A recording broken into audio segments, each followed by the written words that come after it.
Sheen had been doing a lot of filming, which was exhausting to him. He took time out to check himself into rehab for alcohol again in the same year. His engagement to Kelly Preston ended. There were reports that she had been shot in the arm at their home at the same time. So it kind of leaked to the press that she'd been shot in the arm at the Sheen residence. Okay. Around the time that the relationship broke off. Okay, and so, but Charlie Sheen talked openly about this. Okay, he did. This is his quote directly from Charlie Sheen. This is much later, of course. He says, I was downstairs early in the morning making coffee, and I thought she was still upstairs asleep. And I heard a fucking gunshot go off. I thought, did she really finally fucking do it? Did she kill herself? They're going to fucking blame me. So I abandoned the coffee because a gunshot in the morning will wake you up better than a nice cup of coffee, he said. And apparently that drew laughs from whatever crowd he said this in front of. I come around the corner, and there's naked Kelly Preston at the top of the stairs, holding her wrist, staring at me, covered in blood, and I thought, that's pretty fucking hot. And then he quickly corrected himself and said, no, I didn't. Yeah, he did. But he really did. After tending to Preston, laying her down, grabbing towels and bandages, and managing to stop the bleeding, he got around to asking her what happened, as you would. She explained to me that when she lifted my pants off the scale in the bathroom, the tiny revolver I used to carry fell out of the back of my jeans pocket, hit the floor, and shot a bullet right between her legs. And she got hit with shrapnel from the toilet bowl, which the bullet actually hit. But that wasn't the weirdest part, at least not for Charlie. The oddest moment, when I picked up the phone, I looked at the phone completely perplexed, and I didn't know whether to call 911 or 411. But for years, people thought there's always this conversation, this discussion about the time I tried to kill Kelly Preston. So, yeah. Whoa, dude. The tabloid media, heavy. when this came out, really ran with it and said, like, Charlie Sheen was in a drunken rage and shot Kelly Preston. That's why they broke up. And it's like, not what happened at all. It was a total fucking accident. And she never filed any charges against him. No charges were ever brought against him. But for a long time in the media, or not for a long time, but, for a good long time, they covered this like he was some kind of wild man. Now, well, of course, it turns out that, you know what I mean? In this case, probably, she says he definitely didn't know it. There's no truth to this story, but there's obviously truth to other stories about Charlie Sheen. Yes. Oh, yes. So, obviously at that time, he kind of was starting to get a reputation in Hollywood because, they're not going to run with the story unless it's deserved in some way. So this was a very early controversy for him. So in 95, Sheen was named as one of many Johns who frequented brothels owned by Hollywood Madam Heidi Fleiss, pictured here. When questioned at her trial, Sheen famously said, I love sex and I can afford it. The actor admitted he paid $50,000 for prostitutes provided by the madam. He was a star witness in the trial of Heidi Fleiss. He didn't take his sex addiction seriously at the time, saying in the trial that he preferred the cheerleader type. Whoa. But he was never implicated in a crime. He just testified against the person, basically, that used to bring him hookers. Shouldn't even be illegal. I don't care. So the next one is a little more sinister, I guess. Woman beater? Yeah, woman beater? That's the name of the fucking... I know. So, yeah, let's hear about this. So in February 1997, ex-girlfriend Brittany Ashland hit Charlie Sheen with a lawsuit claiming he beat her up and threatened to kill her. The lawsuit claimed that in December of 96, Sheen grabbed her by the hair and slammed her onto the marble floor of his Agora Hills home, knocking her unconscious and splitting her lip so bad she ended up needing 7 stitches. The suit charged Sheen with assault, battery, negligence, false imprisonment, and emotional distress. So they threw the fucking book at him. Sheen, pictured in court for the hearing on the left. No, you don't have that picture. This is him leaving the court. Okay. On one of those hearings. So this is the actual, this is the picture of him and the girl that he was beating up here. Okay, that's where that one belongs. Yeah. I don't know why they're all out of order. So they got discombobbled somehow. Why? I don't know. You bastard. I pulled He them looks very in the concerned order looking at that picture. Wow. He's like, oh shit, did I do that? They're not for some reason. So yeah, this is him. This is him. This is the woman. That's her lip that needed 7 stitches. And that is him there at the trial, hearing testimony. And so, yeah, he was sentenced to a 1-year suspended prison term and 2 years probation, as well as fines and community service. So a typical Hollywood so he got the punishment. He got the rich boy Hollywood deal. And this picture that I was shown before is actually from him Something about a drug overdose, I guess. Is this him leaving the hospital? Yeah, this is. Sorry, I thought it was the same. Well, it says judicial. This is a courtroom. Yeah, no. So he must be leaving the court from some drug charge here. Right. In May '98, Sheen suffered a drug overdose after injecting cocaine and was hospitalized. By August of '98, he checked into a rehab, as well as tacking on another year of probation from a previous drug offense. Oh, I see. After the OD, his dad, Martin Sheen, asked a Malibu judge to toss him in rehab. The worst thing that happened was the overdose. Feeling my spirit dying, Sheen later told Playboy. Above, Sheen leaves a Malibu, California courthouse on November 16, 1998, after hearing related to his drug overdose. So, drug problems, overdoses, family asking him to be thrown in fucking rehab or something to get help for him. Like I said, I mean, clearly he's a man that's out of control. He's injecting cocaine, nearly dying from it. I mean, and I think on the surface, when you look at someone like Charlie Sheen, especially during this part of his career, like, no one really thought he was doing this kind of shit. Like, now it's just a joke. If you say Charlie Sheen's like crazy fucking actor, but like this time he still had that image of like, you know, he's still a leading man. Well, I mean, all of this stuff was huge. I mean, this stuff press is starting news. to. This is what's already eroding that image, basically. It's definitely tarnishing his image in the But eyes you know, of I mean, people. like, it didn't prevent him from getting a huge hit sitcom or any of that stuff. So, like, you know, they thought like a lot of people probably thought like the trajectory was, oh, he's a promising young actor. Okay, he got a little bit too crazy. But now he's back. He's dialing it back where he needs to be. He's dialing it back. You know, he had some crazy days in his youth, but now he's fine. But that's not the case either, because by 2005, 2006, things are getting bad again. So Denise Richards, his second wife, divorced him in March of 2005 and accused him of alcohol and drug abuse, as well as threats of violence against her. The divorce was later finalized in November of 2006. And proceeded to a custody battle over their two daughters. So an ugly divorce. Their two daughters, Sam and Lola. On May 30th, 2008, Charlie Sheen married his third wife, Brooke Mueller. No relation, by the way, to Bob Mueller, the guy that was supposed to slay Trump for us but didn't. I didn't think there was a relation. But all he had to do was go, "Yep, he's a Russian agent." That's all he had to say. That's all he had to say. That's all you got to say. You had one job, Bob. The fuck is your problem? The two are pictured here at the 61st Primetime Emmy Awards. Probably one that he won an award on for 2.5 Men, I'd assume. Probably. On December 25th, 2009, Sheen was arrested for assaulting his ex-wife, Brooke Mueller, in Aspen, Colorado. Sheen was charged with felony menacing, third-degree assault, and criminal mischief. He pleaded guilty to the charges in August. He was sentenced to 30 days in rehab, 30 days probation, and 36 hours of anger management, whatever the fuck that is. He probably just did coke with a bunch of other Hollywood guys. Mueller also checked into a rehab, and the couple signed preliminary divorce paperwork. My husband had me with a knife, and I'm scared for my life, and he threatened me.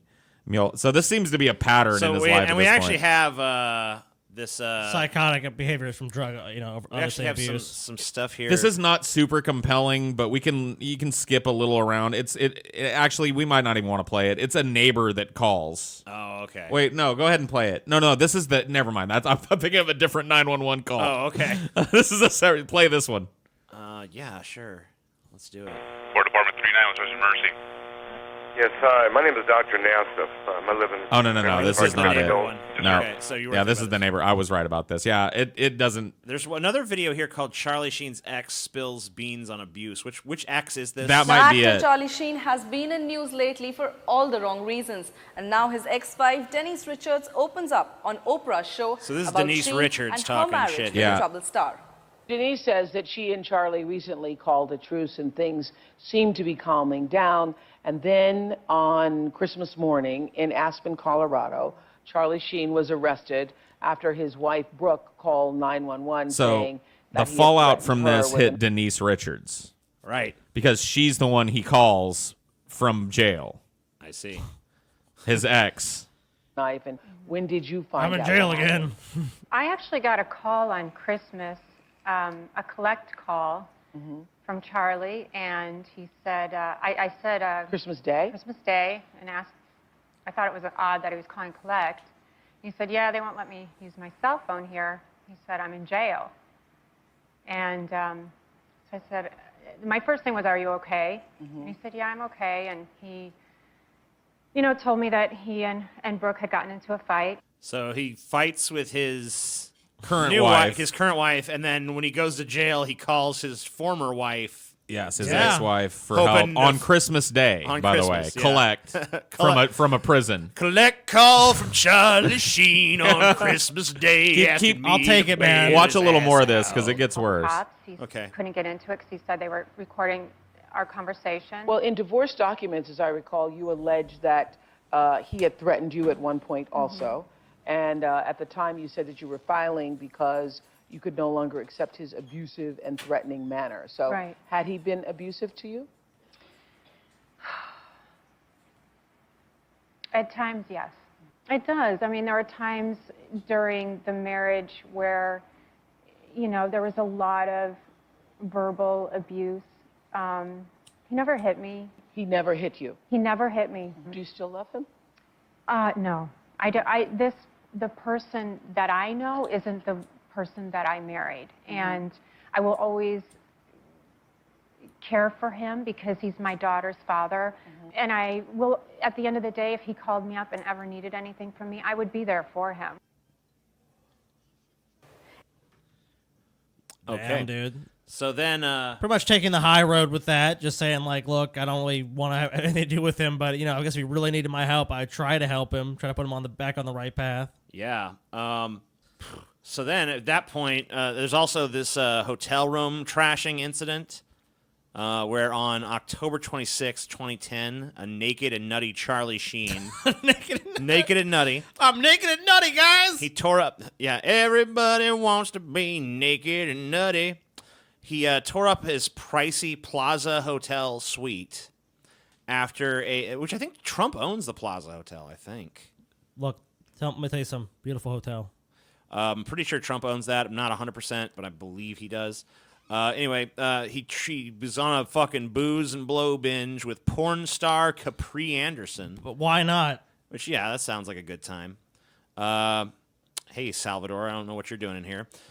Sheen reportedly erupted violently after returning to the posh hotel room with Anderson and discovering his wallet and cell phone were missing. Anderson called the front desk about the Rampage, Two and a Half Men star, the rampaging Two and a Half Men star, and they made a 911 call at about 1:34 a.m. When police arrived, the room was a disaster area with clothes strewn about and the table turned over.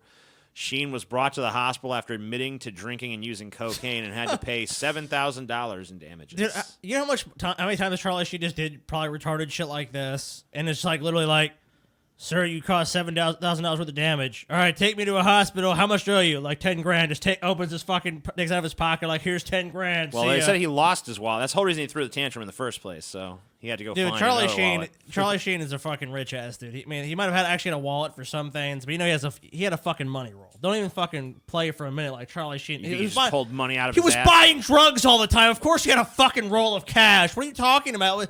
Hey, sir, do you take credit cards?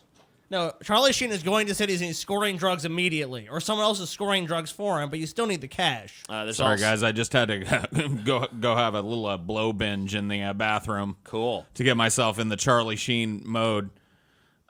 This is a weird one that seems to me like Charlie Sheen drunkenly crashed his car on the way home, but we'll see what you guys think.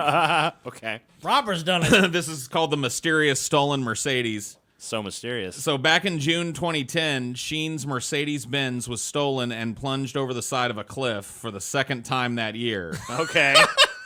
Charlie Sheen did it, dude. Second time. Sheen did it. Sheen fucking did it. LAPD officials say that a security guard spotted the luxury car about 100 feet over the side of a cliff on Mulholland Drive just before 3 a.m. on June 15th. Officials ran the plates and found the car was registered to Charlie Sheen. When police contacted the actor, he said he didn't know the car was even missing. The last time he saw his vehicle was at 4 p.m. that Monday afternoon. It turns out that Sheen had left his keys in the car, just like he had 4 months earlier when his Mercedes was found upside down at the bottom of a ditch in the same area. Get the fuck out of here, dude. These thieves, man. These thieves. So I gotta tell you, These fucking car thieves. that steal your car and then drive it so recklessly as to crash it in the same area, on the same spot, dude, almost the same area. But Charlie, you got to get rid of that bad habit of leaving your keys in the car, and having some like person steal it and then joyride, then crash it in the same spot where you were drinking. It's so wild that keeps happening to you. Now, officially, these were two separate okay. grand theft incidents that ended in a drunken wreck at the bottom of a ditch near Charlie Sheen's house. Strange enough. Yeah, it's so weird. Look, the vehicle was stolen. I didn't even know it was missing. And he accidentally left the keys in the car because there was no sign of breaking and entering or hot wiring or anything. You know what I mean? Yeah, so it's like, I know how it goes. Whoopsie what a daisy. farce, dude. What a farce. Anyway, this brings us up to 2011. Right. Which is the meltdown of meltdowns when it comes to Charlie Sheen. Is this the right picture? Yeah, that's fine. This is Charlie and his ex-wife, Brooke Mueller. Dude, he looks like a fucking train wreck right here. There were already 4 women there when Sheen had a friend call porn stars Casey Jordan and Melanie Rios to join the bash on the afternoon of January 26th. It's officially 24 hours of drinking, hee. Jordan later posted on her Twitter page, saying she'd consumed 2 bottles of vodka, a bottle of wine, a pint of whiskey, and a beer. The X-rated actress, who has hired a lawyer, reportedly left hours before paramedics came. Porn pal Melanie Rios, 19, was still there when a 911 call came from the house, Radar reported. And this is actually where we want to play the 911 call. Right. Okay. But this is actually really not Yes, hi. My name is Dr. Nasta. It's not. I live in Beverly Park in Beverly Hills. It really isn't. I threw it in here because I thought maybe we'd need it, but honestly, it's a doctor that's lived right next door that said that he called over there asking if everybody was okay, and this porn actress answers and says no. And so he just basically says, send some EMTs, and that's what they did. Well, what did they discover when they got Charlie Sheen coked out of his fucking mind Again. with a 19-year-old porn star. And blow and alcohol and who knows what else everywhere. Charlie Sheen is the real life Dr. Roxo, dude. Yeah. I don't know if you've ever seen Metal. I know you don't like that show, TJ, but like he literally, I mean, he has hookers and not hooker, but he has a porn star and he has fucking cocaine. I mean, that just. Yeah. A 19-year-old porn star. I by mean, the look, way. dude. Not that it's not illegal to fuck Charlie one, Sheen. but you can't drink Let me with say this one. about Charlie Sheen, dude. And you guys can argue, and a lot of people will probably argue this, but Charlie Sheen, for all intents and purposes, is living the American fucking. But this is actually a picture from that night that was posted on Instagram. This man is living the American dream at this time. By Look, one of these porn we can say stars. it's a meltdown. But I mean, look, if you had Charlie Sheen's money and shit, dude, you'd be doing the same shit. I don't know about that. You'd be doing the same shit, Paul. Paul would be doing the exact same thing. I don't think so. Don't tell me I otherwise. don't think Paul would be doing the same thing. I think Paul would be doing the same thing. I'd be traveling the world Dude, and going to brothels legally. TJ'd be a choir boy. He'd be really good. I don't think she'd have any problems like this. But Paul, dude. TJ would immediately descend into a cocaine-fueled nightmare if he was a billionaire. I would not. This would be TJ Kirk would holding take this at bottle least of wine 3 with his weeks. with his eyes closed. Dude. I'm I'm a motherfucking man. You're a woman, and this is wine for 24 fucking hours. You know what I mean? Whatever, dude. Some Whatever. You can have some wine, TJ. You don't understand life, Paul. So this, of course, precipitated a ton of things, which we will talk about later. But that is the meltdowns and controversies of Charlie Sheen. Oh my God! The only dude. reason we're not mentioning the one that everybody's screaming about is because we have an entire fucking we have an entire segment for interviews, and that is another fuck, kind of dude. meltdown. But Holy fuck.